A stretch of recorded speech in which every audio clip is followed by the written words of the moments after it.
For those who are new, I'm sure you've read the information on the website, and it's fine if you do or don't have the book. We're actually a long way through at the moment, and it's just a really nice book by the Venerable Bhikkhu Bodhi. The Bhikkhunis don't come with the book, but they do with my book. So it has added bhikkhuni power. And and we're on the chapter called Settling Disputes. But really, all of these teachings can be taken individually, or they can be taken as part of a chapter, part of a theme. Just as the Buddha's teaching can, you can pick up a book anywhere. My teacher Goenkaji used to say, wherever you eat a cake, wherever you take the slice from, it's just as sweet. So last week, we did talk about different ways of settling disputes, and people always love these settling disputes talks, because I guess this is one of the banes of our life, isn't it?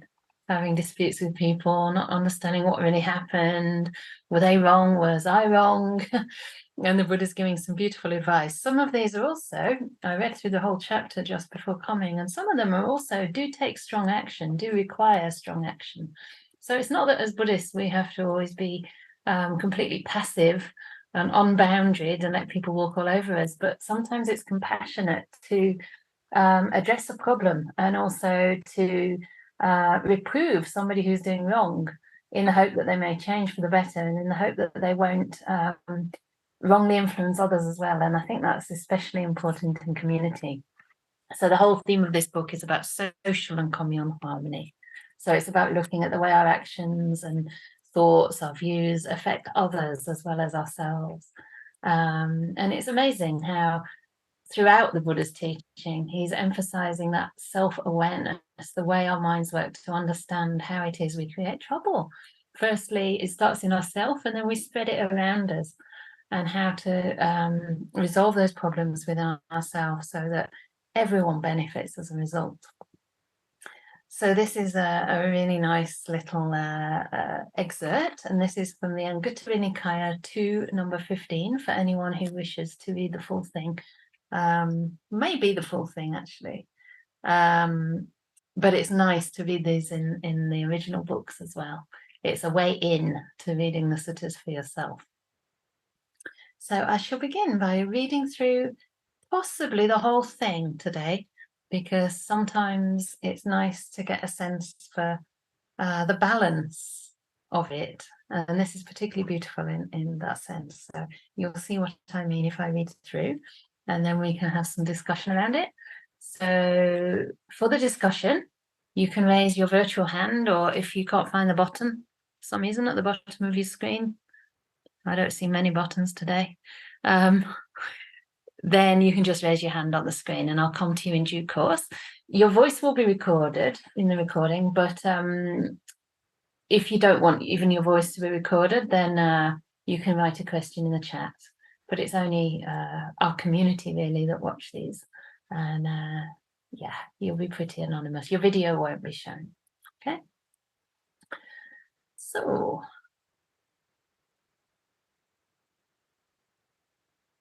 here we go. And this is called the need for self-reflection, as I was saying in the beginning. And usually I change the word monks to monastics or to community, so I'll follow the same way I've been doing it before, so that it feels a bit more inclusive, that it's speaking to us. So this is about a monastery conduct, so I'll say monastics. If, in regard to a particular disciplinary issue, the monastic who has committed an offense and the monastic who reproves that person do not thoroughly reflect upon themselves, it can be expected that this disciplinary issue will lead to acrimony and animosity for a long time, and the monastics will not dwell at ease. But if the monastic who has committed an offense and the monastic who reproves them thoroughly reflect upon themselves, it can be expected that this disciplinary issue will not lead to acrimony and animosity for a long time, and the monastics will dwell at ease. And how does the monastic who's committed an offense thoroughly reflect upon themselves? Here, the monastic who's committed an offense reflects thus: I've committed a particular unwholesome misdeed with the body. That other monastic saw me doing so. If I'd not committed a particular unwholesome misdeed with the body, they would not have seen me doing so. But because I committed a particular unwholesome misdeed with the body, they saw me doing so. When they saw me committing a particular unwholesome misdeed with the body, they became displeased. Being displeased, they expressed their displeasure to me. Because they expressed their displeasure to me, I became displeased. It's so human, isn't it? Because they expressed, being displeased, I informed others. Have you ever done that? Get onto the phone to your friends. I informed others. Thus, in this case, I was the one who incurred a transgression, just as a traveller does when they evade the customs duty on their goods. Shirking out of the fact that they did something wrong by justifying it to all their friends. It is in this way that the monastic who's committed an offence thoroughly reflects upon themselves. So it starts with the acknowledgement, doesn't it, of that misdeed. It must have happened because not only do you know that for yourself, someone saw you doing it. So there's no wiggle room. So we'll go on to the next one because both parties have to thoroughly reflect. And how does the reproving monastic thoroughly reflect upon themselves? Here, the reproving monastic reflects thus. This monastic has committed a particular unwholesome misdeed with the body. I saw them doing so. If this monk or monastic had not committed a particular unwholesome misdeed with the body, I would not have seen them doing so. But because they committed a particular unwholesome misdeed with the body, I saw them doing so. When I saw them committing a particular unwholesome misdeed with the body, I became displeased. Being displeased, I expressed my displeasure to them. Because I expressed my displeasure to them, they became displeased. And being displeased, they informed others. Thus, in this case, I was the one who incurred a transgression, just as a traveller does when they evade customs duty on their goods. So even this person sees their transgression, maybe because of the impact it had on everybody else, including the person reproved. It's quite humble, isn't it, in a sense? It is in this way that the reproving monastic thoroughly reflects upon themselves. I like this theme of causality here too. Really seeing what led to what. So if monastics, in regard to a particular disciplinary issue, the monastic who has committed an offence and the monastic who reproves them do not each thoroughly reflect upon themselves, it can be expected that this disciplinary issue will lead to acrimony and animosity for a long time, and the monastics will not dwell at ease. But if the monastic who has committed an offence and the monastic who reproves them each thoroughly reflect upon themselves, it can be expected that this disciplinary issue will not lead to acrimony and animosity for a long time, and the monks will dwell at ease. I find that very beautiful. And the thing that stands out to me there, the last paragraph, seems to be that it's really, in a sense, our responsibility to nip these things in the bud, not to carry resentment for the sake of the community. It's not just about two people having a fight, but the idea that that will impact everyone around them. And I think that's one of the things, you know, about trying to grow a community here in the UK that I find really important, you know, because if the people in the leadership roles and if there would be other people with me, if we're fighting, then the impact is even worse, isn't it? If it's coming from the so-called people who are supposed to be setting an example. It really has a unstabilizing, destabilizing effect on the rest of the community. But even in a large community, I've seen it happen, that there can be sort of 17 or 18 people living together in harmony, and you only need one or two to be carrying on a dispute and all kinds of recriminations, and it really messes things up and creates an awful lot of busyness for everybody else as well. So I promised to come to Diana because she's only here for the first while. So I'd be curious to hear what you have to say. Thank you, Venerable Canda. Hi. Hi. I am wondering about the reproving monk having committed a transgression or incurred a transgression because of expressing his displeasure to the other monk. Right. That's what I'm gathering was the transgression of the reproving monastic. Yeah. And I'm wondering if, are you not supposed, is it like, are you not supposed to say anything, or is there another way to handle it? Like talk to the superior and don't talk to the person, or that's my question. Yeah, it's a great question, because many times in the suttas, and you'll read it as we go through this chapter, it is encouraged to give feedback to our fellow monastics and to one another in our lives. But there's always some basic principles to be followed there. And one of the most important ones, I think, is that obviously that it's going to be beneficial as far as we can possibly tell, and that it's going to be at the right time, and it's coming from a mind of loving kindness and said gently as well. But really the most important, I think, are that it's beneficial, and I think that has a lot to do with when we say it and how we say it. And what I understand from this is that it isn't so much in the reproving that the issue arose, it's more in the consequences of the reproving. It's more what happened as a result. They're seeing that it actually didn't lead to very much good, and that person became more enraged and more perhaps resentful. And he informed others, that person informed others. And because of that, the reproving didn't, achieve its desired effect. It actually created disharmony in the community. So this is why the person who was reproving has to look again at themselves and say, okay, well, perhaps that wasn't the best thing to do. Maybe they would do it in the same way again, and it would work out. But I think in this case, we're looking at the fact that it didn't actually have, it's more the consequences that are an issue.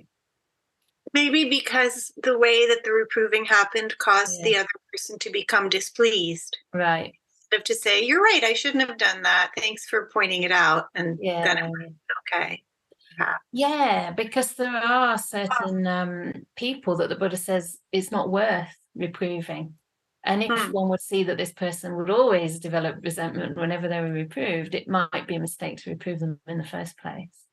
The Buddha says, that to succeed in the training, you have to be willing to accept feedback and to accept it with gratitude, to actually welcome it, even to invite it. You don't have to invite it, but if it's offered, you should be someone who finds it easy to receive. Because after all, if they're wrong about you, you can have a look at yourself first and really ask yourself honestly, did I do something? And if you see actually they were wrong, I didn't have a bad motivation, and then fine. We don't have to become defensive and justify ourselves. The Buddha's teaching is all about knowing ourselves and being confident in our own karma, in the karma that we're making and creating. So even when we're reproved, it might not be correct, but then if it's not correct, what is it Ajahn Chah said? Someone calls you a dog, have a look at your backside, and if you have a tail, you're a dog. If you don't have a tail, you're not a dog. So I think learning to receive reproval in a way, maybe with curiosity, oh, okay, they see this in me, I wasn't aware, let me have a look if they're right. This would be much more skillful. So it could be because of that, quite rightly. They became displeased and informed others. I think it's that whole sequence, isn't it? Because if you can be displeased, but you can work with it, you don't have to spread the negativity. But if you then go around informing everyone else, it creates just a huge deal out of something that was perhaps not such a big deal in the beginning. Yeah. So people have said in the chat, is it because of the reprover's displeasure? Yeah, good point. Good point here. Yes. Thank you for that. Yeah, I think you're very right, actually. That person saw the person doing something unwholesome and became displeased and then reproved them. So perhaps they reproved them out of anger. Yeah, well pointed out. obviously sometimes we might feel irritated or angry or annoyed by something, but again, that's partly giving the feedback in the right time. Maybe it's about the right time for us, when we've already worked through that initial irritation and we've come to a genuine place of loving kindness. And in other suttas here, it says that the ideal is to reprove somebody out of sympathy for them, you know, truly wishing for their well-being. And that's actually difficult to do, because it's not pleasant to give reproval. So sometimes it does involve quite a lot of loving kindness and even self-sacrifice. Whereas when you're doing it out of displeasure, it could be a kind of venting, couldn't it? It could be a little bit less of a self-sacrifice and more of an instant sort of release of anger, which can feel good. It can feel good, so I'm told. But you feel terrible afterwards. So yeah, it certainly wasn't fulfilling those basic principles of coming from a mind of metta and perhaps doing it in a gentle and skillful way. Yeah, absolutely. And someone else is saying, is it because the reproved and the reprover both spoke to others? So yeah, again, it is the wider consequence of that incident that was unfortunate there. And maybe that's more likely to happen, isn't it, if we do it with anger? It just, nobody feels that they've been treated well. So everyone complains to others to try and get others on side and heal their kind of wounded ego.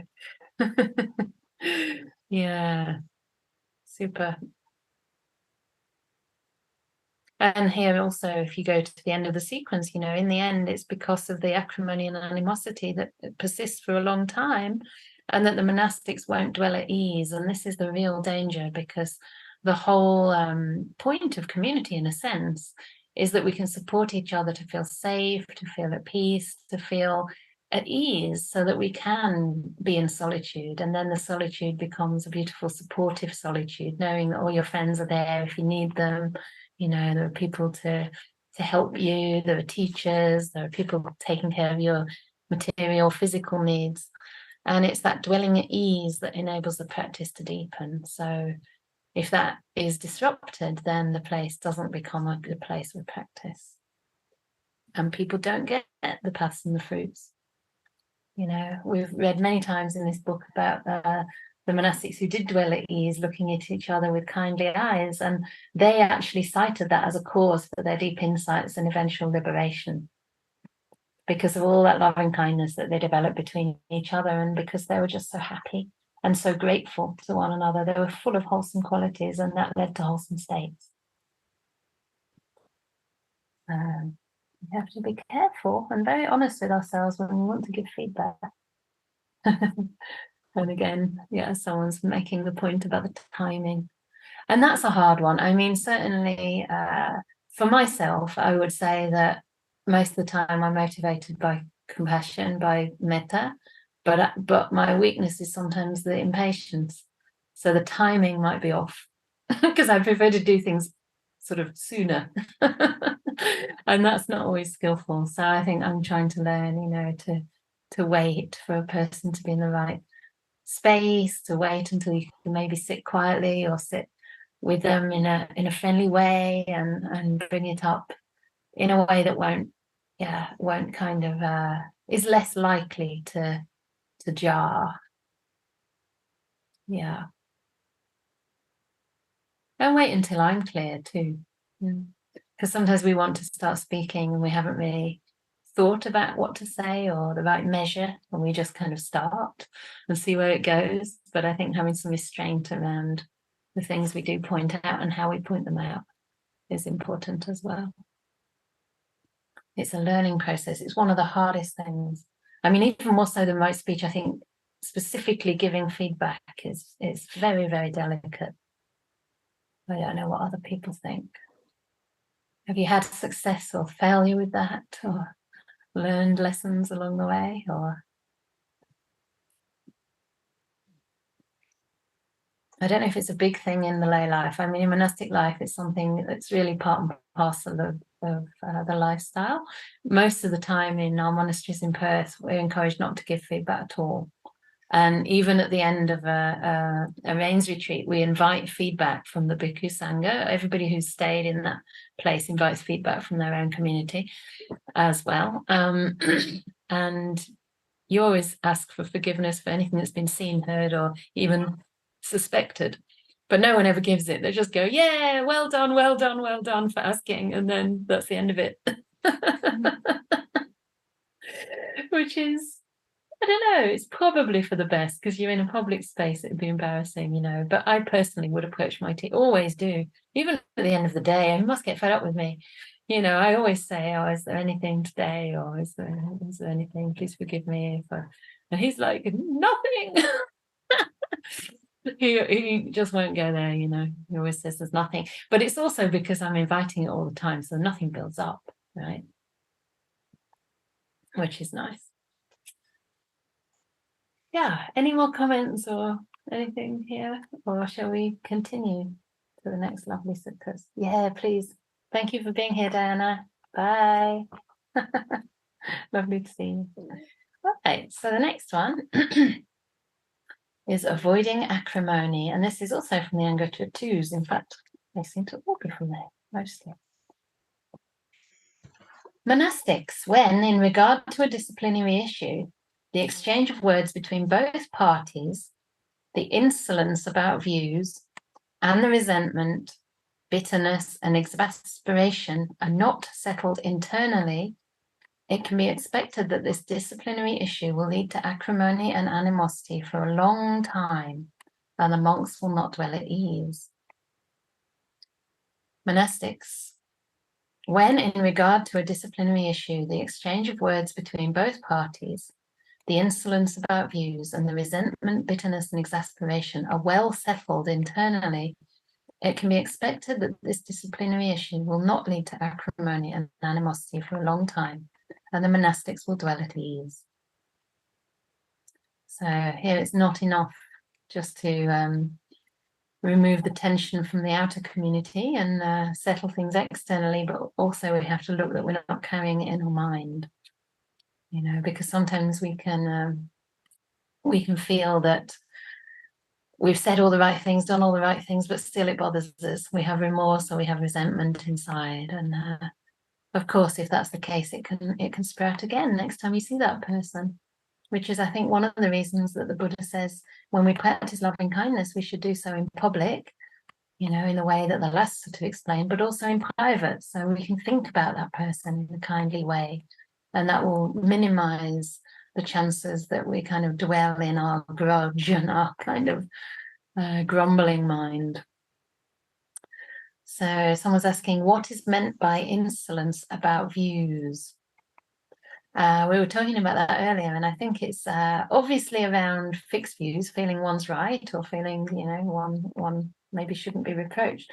But the insolence to me is probably about expressing their views rather rudely and rather forcefully. You know, I'm right, and what do you mean? Well, your view is ridiculous. That kind of thing, you know, putting others down, perhaps being insolent. Yeah. My mum used to say I was insolent sometimes as a teenager. It's that teenage stroppiness, isn't it? You can't tell me. That's a ridiculous thing to say. How dare you? Of course we're right. We always think we're right. This seems not only to apply to monastic life, absolutely. Otherwise, this book would be kind of, yeah, you wouldn't be able to sell it, would you? It wouldn't be published because monastics can't buy it. So I think this relates to everybody, and it's just using examples of particular formulas that we use quite frequently in monastic life, but that will apply to any kind of community life. And we all live in community. None of us are islands. So I think it's great that we can learn from the Buddha directly by using the examples that he lived with and lived by. And hopefully it's inspiring to see that monastic life is not so different from lay life either, that there will be insolence of views, there will be kind of resentment and bitterness, exasperation, because putting on a robe doesn't take those things away.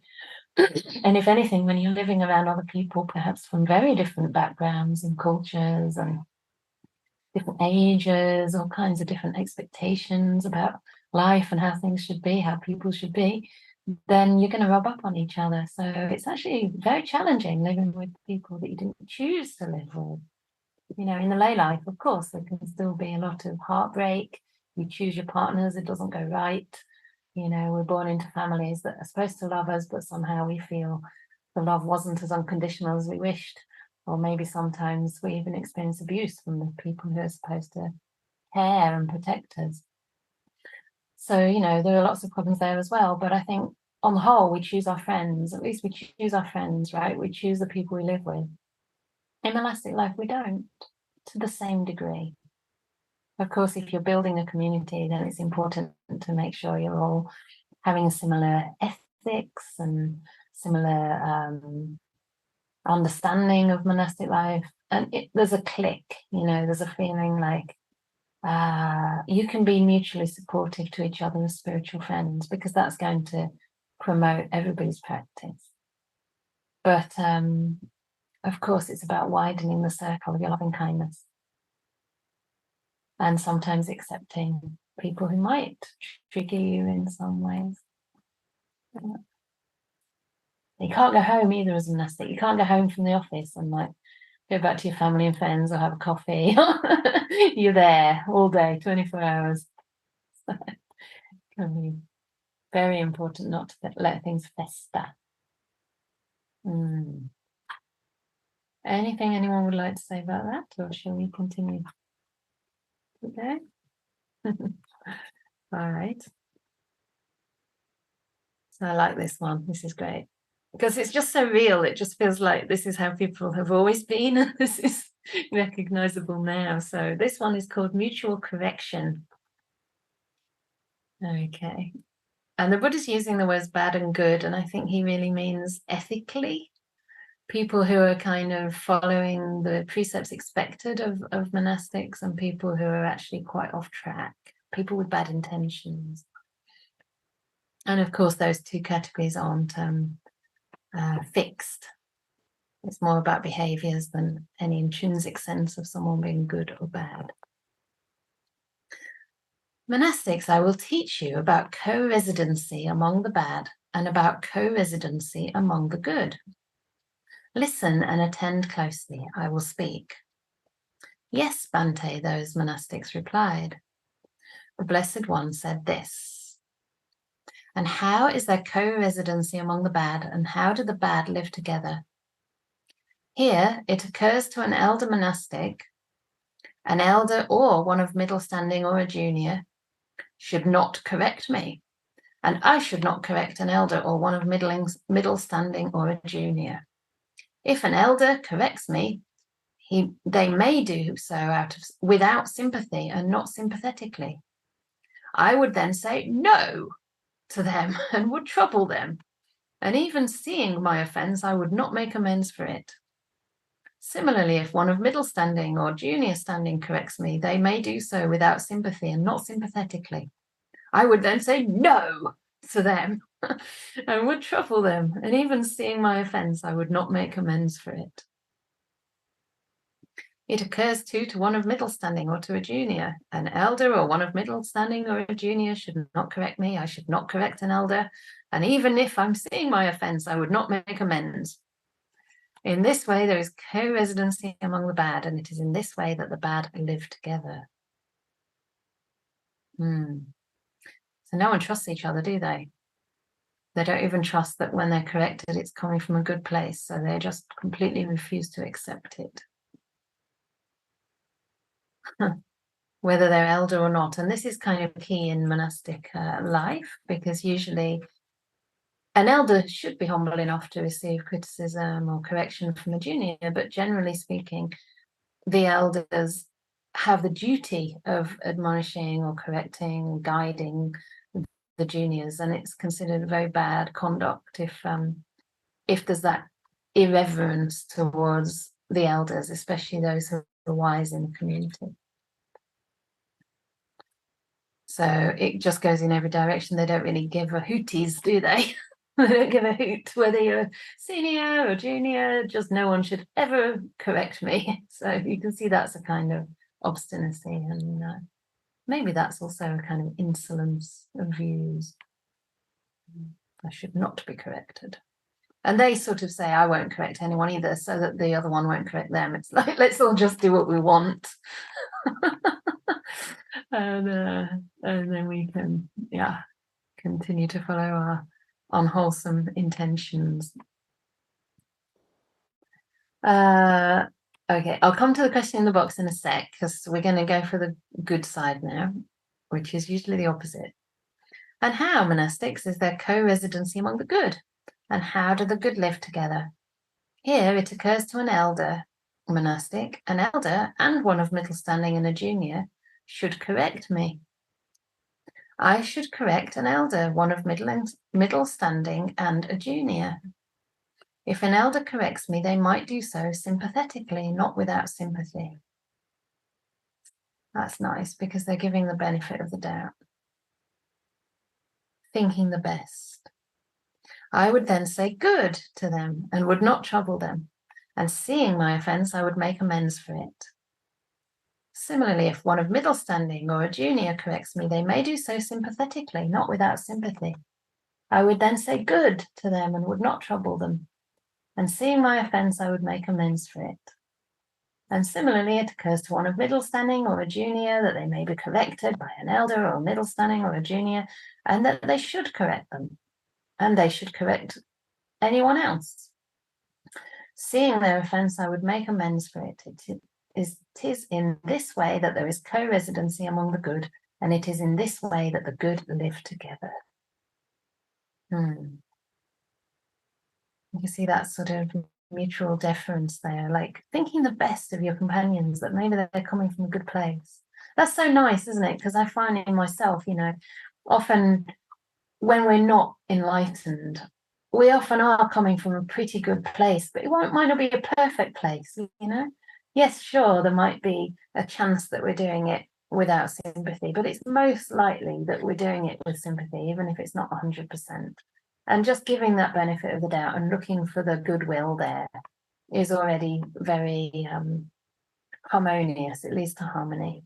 And it doesn't trouble the other person, because they won't worry that maybe you'll misunderstand. Makes it easier for them to approach you. Okay, I'm coming to Madeleine, who has a question, and then I'll come to the chat. Can you unmute? It's not a question, actually, okay. Venerable. Yesterday I was listening to, on Audible, about the stories of the Buddha's great disciples. And Sariputta was reproved by a very young junior monk one time for not having his robe on correctly. There was a little bit of it, of the under robe hanging down incorrectly. And Sariputta said to the young monk, a child who corrected him, said, Venerable, your robe is hanging down incorrectly. And he said, thank you. You are my master. Yeah. I will take advice from you. And immediately fixed his robe. Yeah. I just thought that was just a terrific little story. It is, isn't it? Thank you for recounting that. It's a lovely, lovely story, because the Sariputta, the Venerable Sariputta, for those who don't know, was the Buddha's right-hand chief disciple and the master of wisdom. He was the one most developed in wisdom. The Buddha said he had the same wisdom. He was equal and no different to his own wisdom. And he was such a beautiful, graceful monk. Everything you read in this beautiful book, The Great Disciples of the Buddha, highly recommended. Yeah. It really brings out their humanity and all the disciples' differences. They have their own characters, their own personalities. And that one really stood out as a great example of how to receive feedback. And that's another beautiful thing, isn't it, about receiving it gracefully and graciously, is that we're actually presenting a teaching for others. We're setting a good example of humility. I mean, the more so-called advanced you are, and this is why Ajahn Brahm likes to talk about the path as not attaining, but disappearing, the more humble we should become. Because we genuinely want to understand where we can improve, right? And also the Venerable Sariputta knew that he was coming, that novice. It must have taken a lot of courage to say that. In fact, last rains, it's a totally different story, but there was a monk whose robe was like really hitched up. And I thought, just have to tell him because it looks a bit, I mean, if it was me, I would probably want to be told. And another monk said, no, don't say, because he always has his robe hitched up. And I said, yeah, but not that much. So I did say, and I felt good about having to say, even though it was a bit like I wasn't sure if he really appreciated it, but at least, you know, I knew it was coming from a good place, because I just figured I would like it if someone told me. So he just, I think, shifted it a bit, and there was no issue. It's like you look out for each other. It's really nice. Yeah. Sometimes I tell Ajahn Brahm that he's got like baked beans on his robe.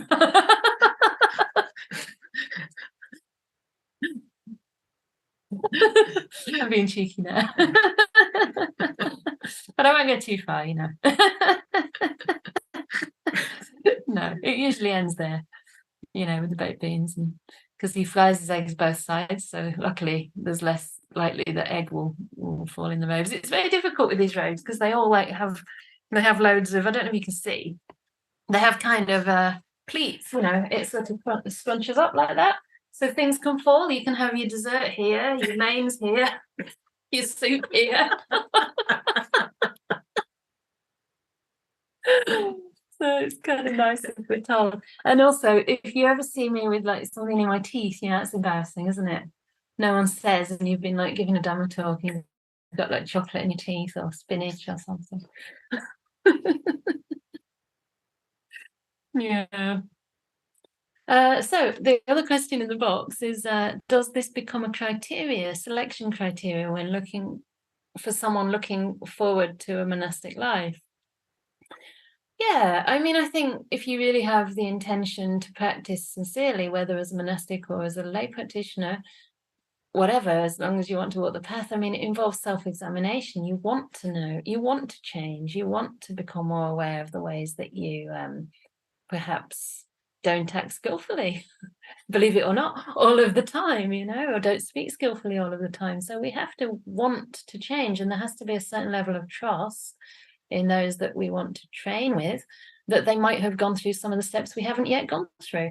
It's not that they're better or like they've got all the answers, but they may have gone through the training that you're about to embark on, and they may have some wisdom to share. So it is important, because, you know, it's like with anything, when you've been in it longer, you kind of know the potential things that can later become a problem if they're not nipped in the bud, or you can know for yourself what helped and what didn't, and how you've changed over time. So, but there's a fine line between that and sort of controlling another person. So yeah, it's ideal if somebody's really genuinely open to that feedback. And certainly if it becomes clear that they're not, and that they do have so many strong views that it becomes hard for them to change, then it may not work in the community, right? I mean, it's like in any relationship, if you can't compromise, if you can't hear one another's perspectives, you're not going to be very happy. It's going to be kind of all take and not much give. So I think for monastic life, it's not even just about the trainer and the trainee, it's about the whole community and how the kind of example you're setting. I mean, we're trying to create like mini societies, really, that run along democratic principles and principles of mutual respect, but also respect towards elders, which our society, I guess, and culture is largely lost. And this is respect towards elders in the spiritual life. It's not based on age or gender or race. It's based purely on practice and how much training we've had, you know, how we've worn away some of the unwholesome qualities in our minds, unwholesome, unskillful habits.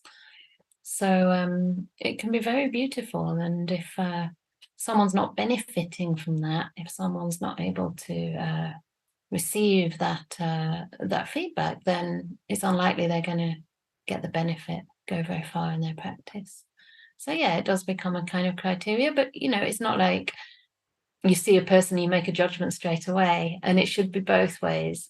I mean, one of the things that sometimes happens is people ordain people that they barely know, and it doesn't serve either party necessarily, because if you don't really know the relationship you're getting into, it's a bit like a quick decision to get married to somebody. It may work, right? It may work, it can do. I mean, arranged marriages can work, and, you know, love at first sight can work, but it's more likely that if you develop a strong friendship over several years, and you see each other through some ups and downs and different conditions, it's more likely going to create a long-lasting bond. And that's also not a guarantee. But yeah, we have to be willing to work with ourselves and give other people the chance to change, right? Yeah. But sometimes it might not be a fit. It might not be like very compatible, and you don't want a person have to change their personality. It's not realistic.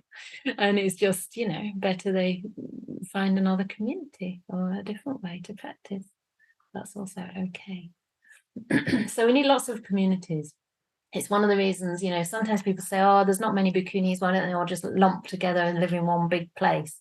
Well, they all might have different approaches to practice, different teaching styles, different training backgrounds. That's very, very, it's usually inevitable among the Bhikkhuni Sangha because we haven't had that long under the same training guidelines, because Bhikkhunis haven't existed long. So most of us have been practicing decades before we even entered the monastic robes. So there are going to be differences. And I think that's great too, you know, because some people prefer like a place that emphasizes discipline. Some people prefer a place that emphasizes suttas. Maybe some prefer a certain tradition. Sometimes you just prefer a certain teacher or a certain group of people, a certain environment. And I think it's great to have a choice. So that's what we're trying to do with this Bhikkhuni project, just give one more option, because there is no choice even for full ordination in England, which is very sad. So I remain the only Bhikkhuni here so far. And that's a shame for me, because I'd like to be able to apply these principles in everyday life, you know, with other Bhikkhunis as well. It'd be lovely. Yeah, I think that's how the community living can be a massive boost to the practice. You miss out living as a hermit.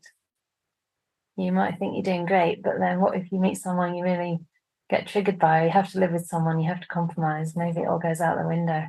It's good to have those checks, and to check that you're good in solitude as well. So, yeah, you're not too dependent on having people around. Good. So we're doing well today. We're always doing well, whether it's a lot or a little. But if there are no more questions at the moment, or comments, I should really say comments because I prefer comments. You do some of the teaching as well. And then we can continue. Anything from people here? Okay. So, oh, Madeline, I'm coming to you. Sorry, I don't mean to kind of take too much time, but in one of my jobs, I was an HR in an academic institution, and it was in the 1960s, and we had to institute appraisal, and it was something that the academics utterly resisted. But if you have a very good system where people are approached with great respect, and you ask the person, how do you think your work is going? And you elicit from them how they think their work is, and how could you improve, you ask them, instead of going in and telling them what they should do and what they shouldn't do. Yeah. Because people will really learn to change their behavior if they're asked, how do you think your behavior is? Wonderful. You know, are you happy with it? Do you think it needs improving? So it's a skill. It's not anything that's terribly difficult. You just need to be intelligent and open, and okay, although we didn't use those words in those days, compassionate, but you have to be respectful most of all. And it worked fine. It was, you know, they took to it in the end. Beautiful. There was a bit of dragging to the water, but in the end, they hopped in and swam about.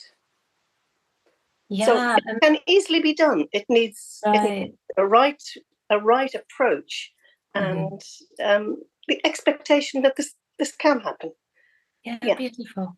It's interesting that you said it took a while, because maybe during that while it was building the trust, you know.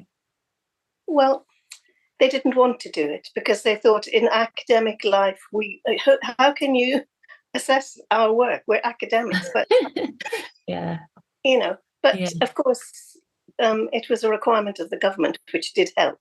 And they had to do it in the end. Yeah, and maybe over time, when people see that it is actually beneficial. Yeah, they did come to see this was beneficial. It's a long time ago. Yeah. But yeah, that's great. It's a great approach, because what you're really doing is getting people to self-reflect, and that's the whole point of these suttas, isn't it? That we have to be able to. Yeah, it's the only way to do it. You have to be able to encourage somebody to self-reflect. Otherwise, it's pointless, really, in my view. Yeah.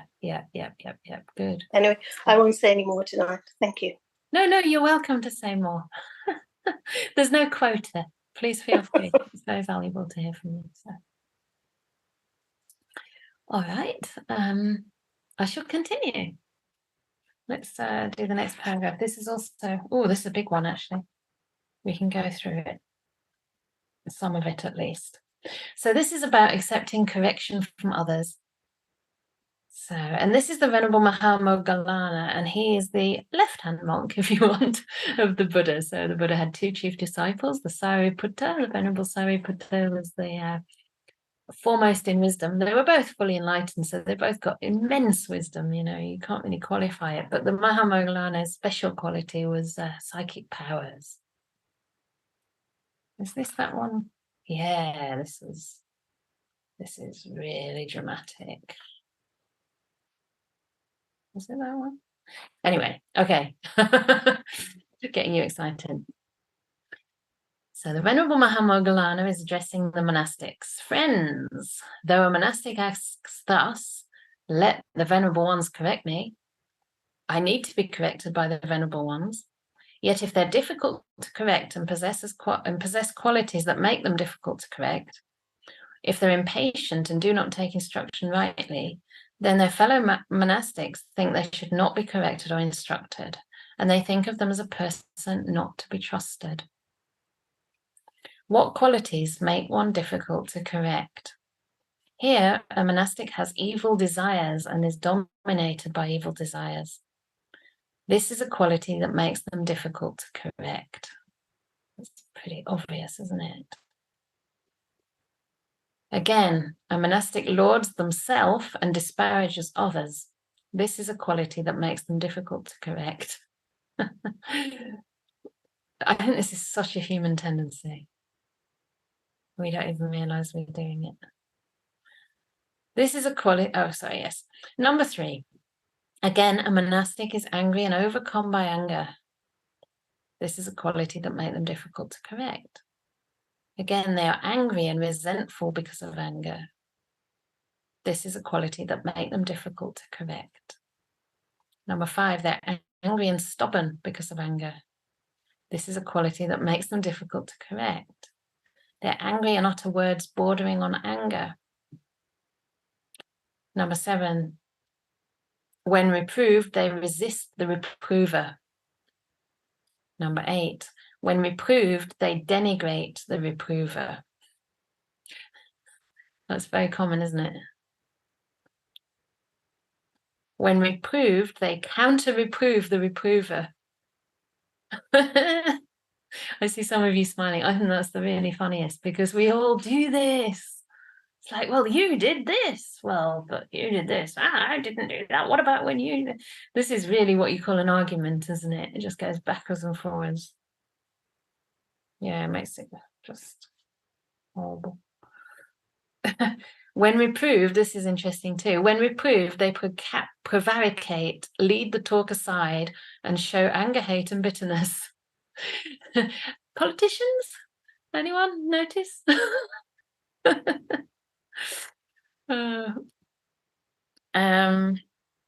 I'll just go through them. I see someone has a hand up. Hang on.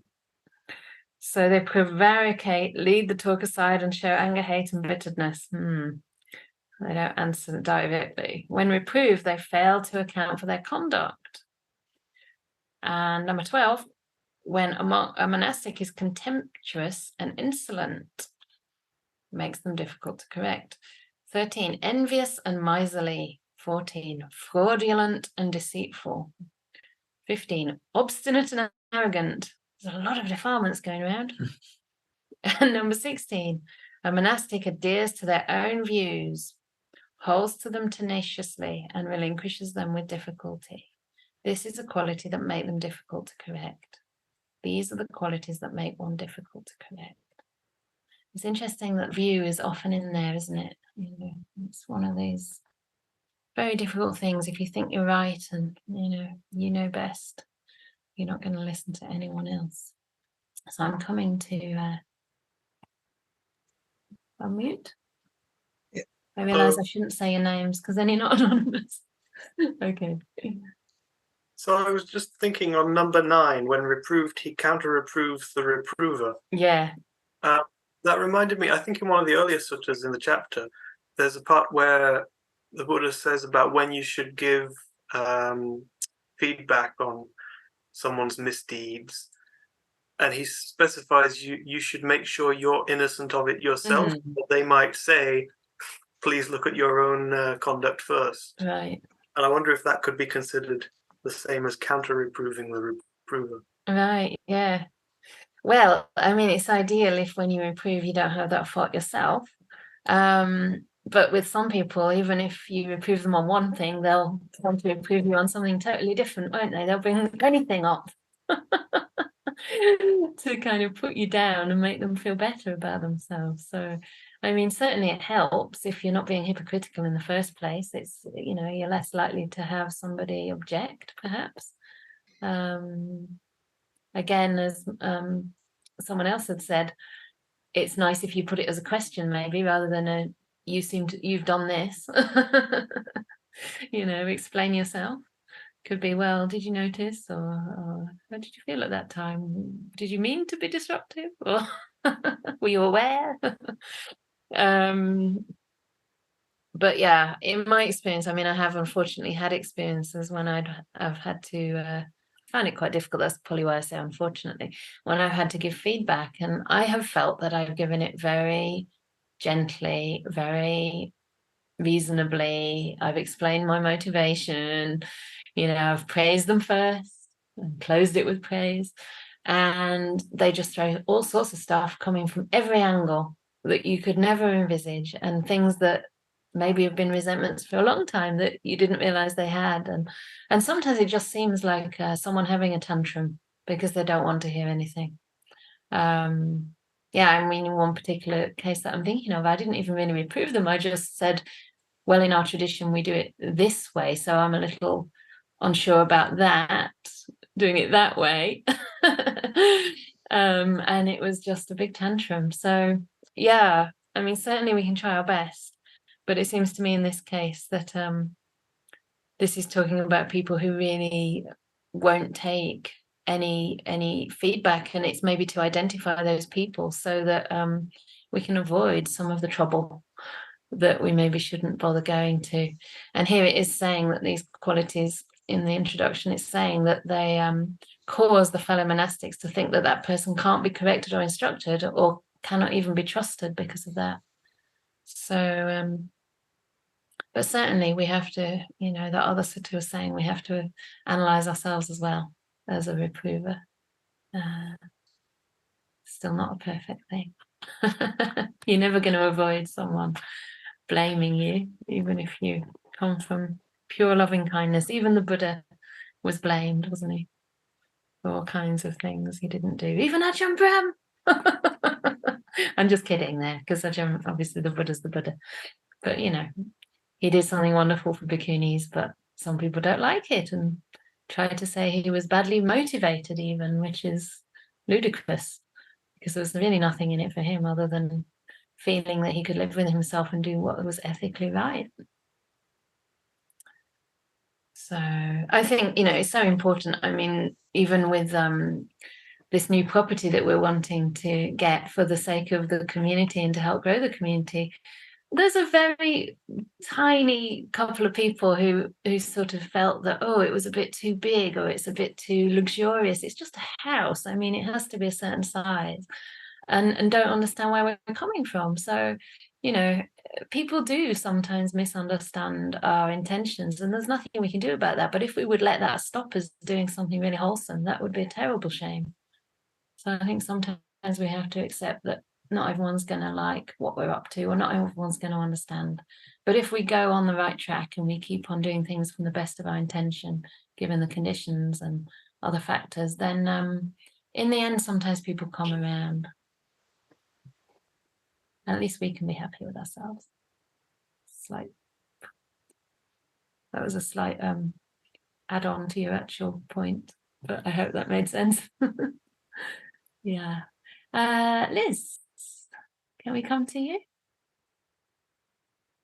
I would like to add something to that, because in fact, sorry, I've got a bit of a cold. It's cold as well in France, you see.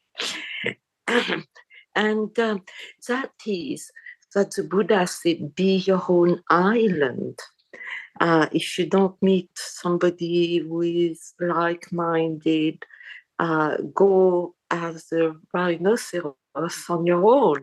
So there is a bit of a problem there, because you can still feel, well, I am right, because, and I have my own refuge, and so on and so forth. So it's very easy to kid yourself. Yeah.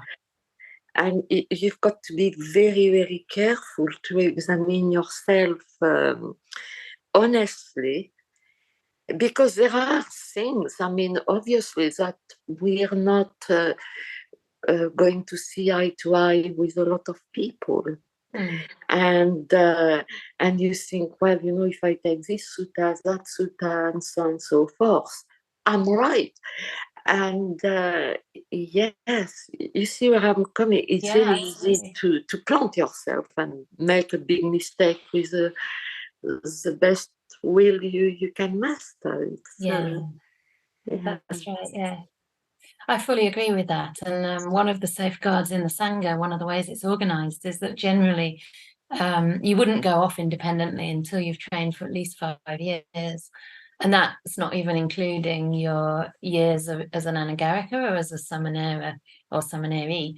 So you would have a whole year in the community, serving the community, followed by a year at least of being a novice on 10 precepts, basically still in training. And then even as a fully ordained monk or non, you would have 5 years with your teacher. And I have always sought to have that. And even now, even though I've had many more years than that, 18 years in monastic life, I still want to have a teacher, because precisely because of that danger that we may think we know and we think we're right. But even if you are in the beginning, you can still go off track, right? If you're just alone for so long, at the very least, you might become out of touch with regular people in society, maybe people's means, or, you know, how much you're really contributing, or whether you're teaching in an appropriate way according to the situation, according to the conflicts that are happening in the world.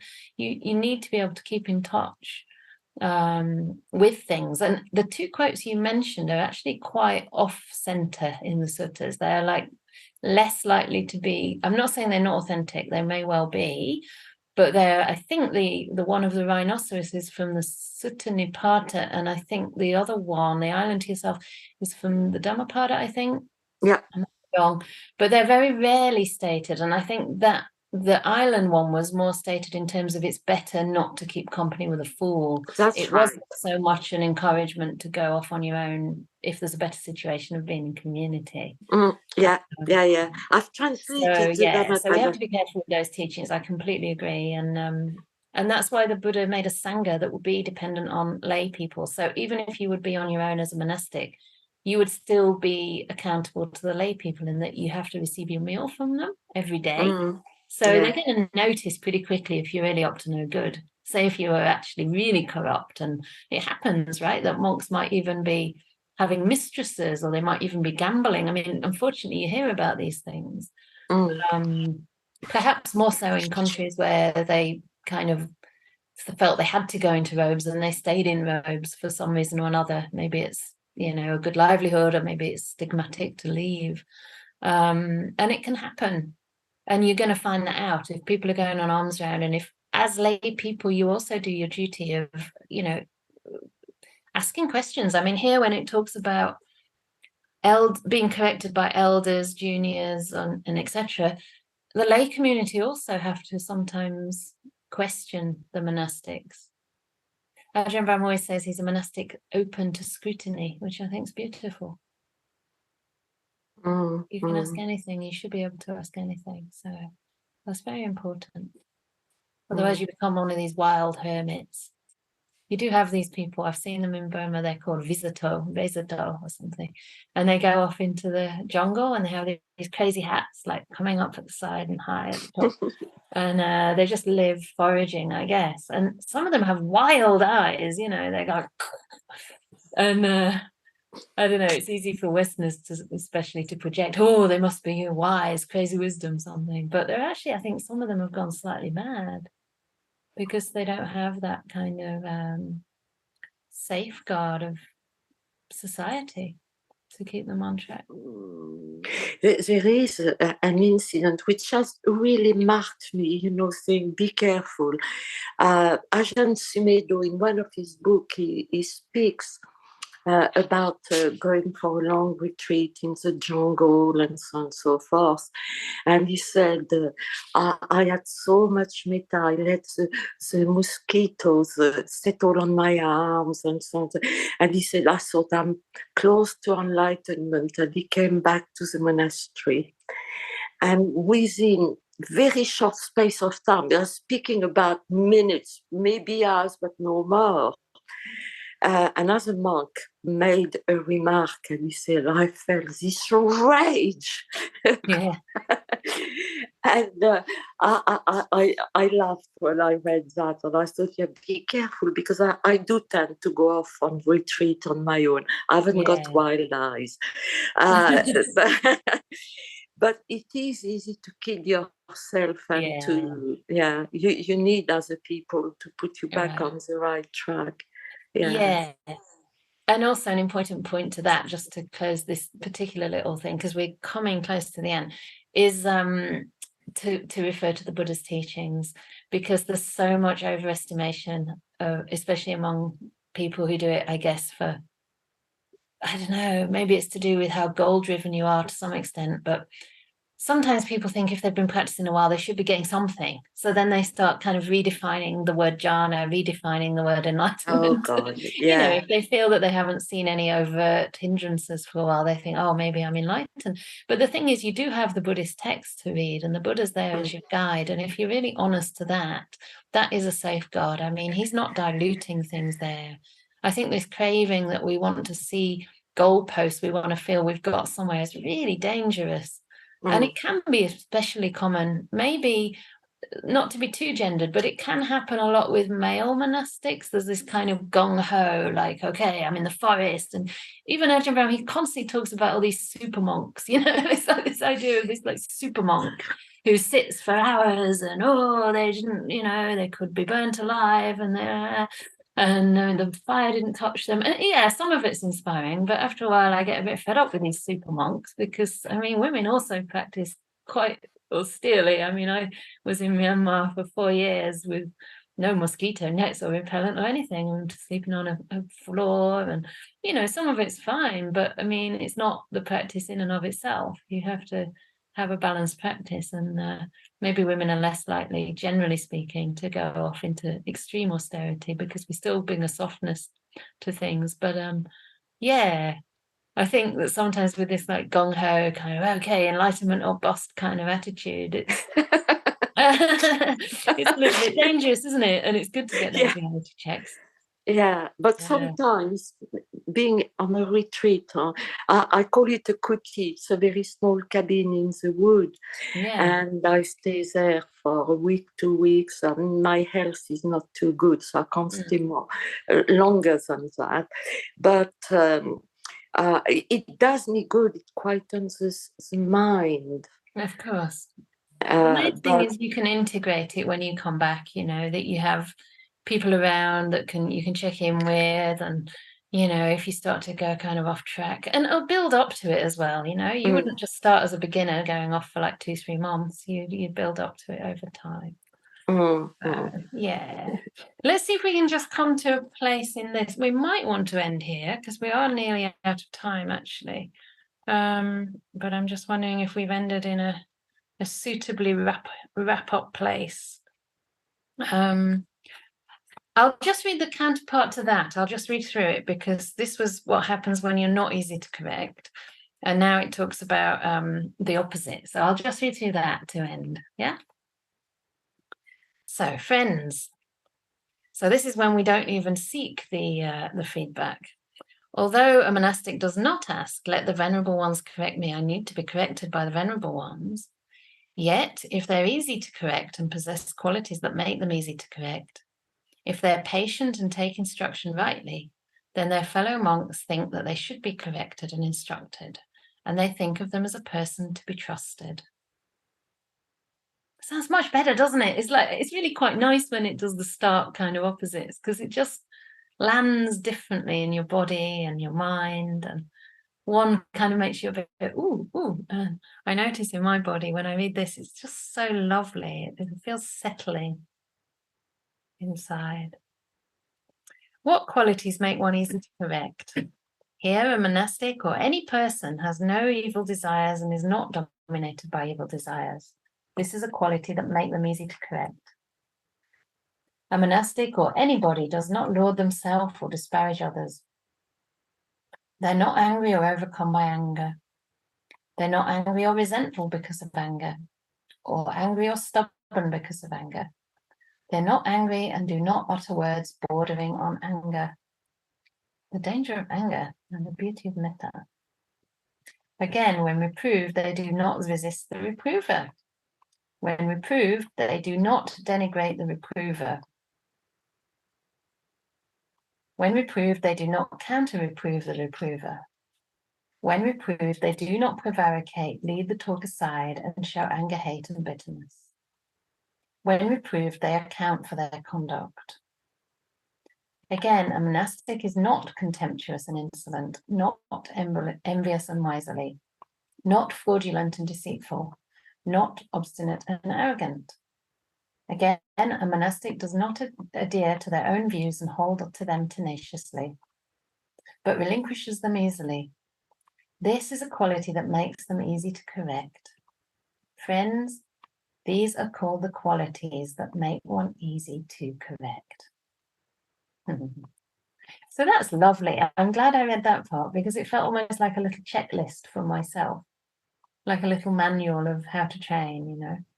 Okay, so when I'm reproved, I'll try not to resist the reprover and not to denigrate the reprover, not to counter-reprove the reprover.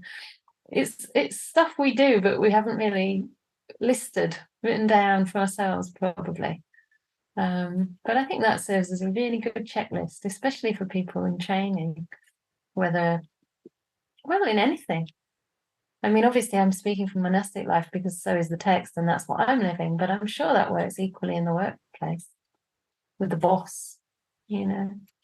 Sometimes, of course, they might be wrong, but do you have to reprove them there and then? Maybe you can reprove or counter-reprove, rather. Do you have to come back at them there and then, or maybe you just show them through your work that they were wrong? I don't know. Yeah, maybe the boss had a bad day. And maybe you're just so sure that what you're doing is coming from a good place that doesn't matter what people say. I think that's also very beautiful when we're really aligned with a good motivation, you know, nothing can get us too much down. Sometimes I get down if somebody kind of questions my motivation, thinks I'm coming from somewhere I'm not, but in a way it just makes me more what's the word? Determined, in a sense, to align myself properly with that motivation and really make sure of it, you know, for myself. And then I think you've done your best. So I guess that's the end of the Sutta class for today. Next week there isn't one because I'm teaching a metta retreat, which sounds very very relevant now after all those issues that can come around through anger. Metta is a great antidote. Also makes us feel safe and trustworthy and trustful, I think, of other people. So I'm going to be teaching that. And in the meantime, there'll still be the silent sittings, the chanting, metta chanting on Wednesday, and then I'll see you back for a Sutta class in a couple of weeks. So I do hope you can join. It's been lovely to have newcomers. I'd love to hear how it was for you. Hope you enjoyed it. And am I to ask Minori to say a few words on the upcoming things? So if you can have a few more minutes to close. Yeah. So first about the all these teachings. are offered on a donation basis, as you know, in the spirit of generosity. And all these teachings are available in the YouTube, and there's a Facebook as well. In the YouTube, there's 6,000 odd subscribers, so it goes to the wider world, and there's 652 videos to that. So you can see, this is a small community. You can see like few people, but it goes to the outer world. So that is what we are supporting. And with your generosity, this will grow into a bigger place. And of course, about the new property we were, talking about, we are, the main need these days is to acquire the new property, because the Oxford property has outgrown, so there's no way of growing from there other than going into a new property. So there is a property that the Anukampa is considering, and it is very close to Oxford, and we are doing the initial processes just before putting an offer. We've got some generous offers for interest-free loans now, but what we need now is more donations. So we want to kind of, tell that to you as well. And if you are able, please donate through the normal channels. I just put a link there.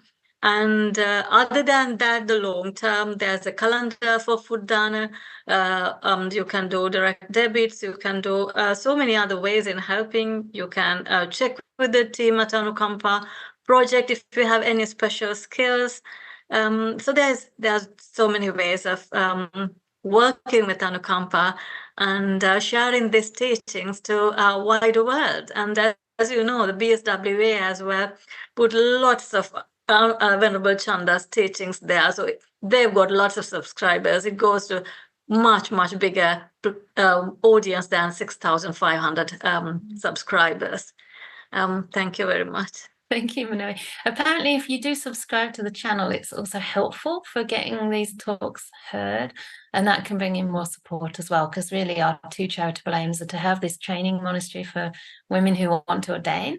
That's why we need a bigger place, because for the seclusion. We don't have seclusion in Little Terrace. Normally monastics have kind of huts outdoors. At least we might not have a big forest, but at least we'll have a big kind of backyard, and it's bordering some forest as well.